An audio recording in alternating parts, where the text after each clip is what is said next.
எப்பயுமே ப்ராஃபிட்டும் வரும் லாஸும் வரும், அதான் பிசினஸ். நேற்று கூட எடுத்துட்டீங்கன்னா அண்ணா நகர் ஸ்டோருக்கு முன்னாடி நீங்க நியூஸ்ல படிச்சிருப்பீங்க, ரோடு உடந்து கீழே போயிருச்சு, 15 அடி கீழே போய் அண்டர் கிரவுண்ட் தண்ணி எல்லாம் எங்க அண்டர் கிரவுண்டுக்குள்ள வந்து கிட்டத்தட்ட ஒரு 20 பண்டில் டேமேஜ். கண் கூட எங்க அப்பா பார்த்திருக்கேன். நல்லா போயிட்டு இருந்துச்சு பிசினஸ். மதுரையில பெட்ரோல் பங்க் ஓபன் பண்ணாரு, அதுக்கு காசு பத்தல, மதுரையில இருக்க காசை தூக்கி பெட்ரோல் பங்க்ல போட்டாரு, மதுரை பிசினஸும் போச்சு, petrol bunk business.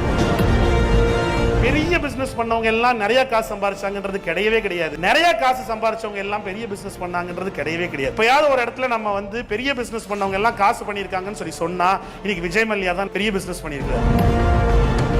ட்ரெண்டோட market gap என்னன்னு தட்டி பாருங்க கூகுள்ல, 2.3 trillion which is equal to 2.5 லட்சம் கோடி. கிட்டத்தட்ட 2000 ஸ்டோர் வந்து ட்ரெண்ட் வச்சிருக்காங்கன்னா 2.5 லட்சம் கோடியை 2000ஆல வகுத்தீங்கன்னா ஒரு ஸ்டோரோட மதிப்பு 110 கோடி. 110 கோடி வேல்யூவேஷன் இருக்கக்கூடிய அந்த ஒரு ஸ்டோருக்கு இடமும் அவங்களது இல்ல, உள்ள இருக்க இன்வெஸ்ட்மெண்ட்டும் அவங்களது இல்ல, ஆனா அவங்களோட வேல்யூ, அந்த ஒரு கடையோட வேல்யூ 110 கோடி. This is the valuation game they have done.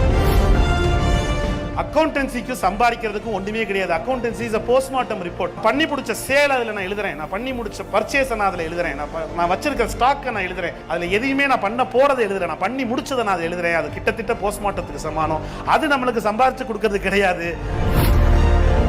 பல கோடிகள் விட்டு தான் 16 இயர்ஸ்ல லாஸ்ட் 5-6 இயர்ஸ் தான் சம்பாதிக்கிறேன் அப்படின்னு சொல்லி சொன்னா, இந்த இடத்துல கை கொடுத்தது ஒரே ஒரு விஷயம் மட்டும்தான்.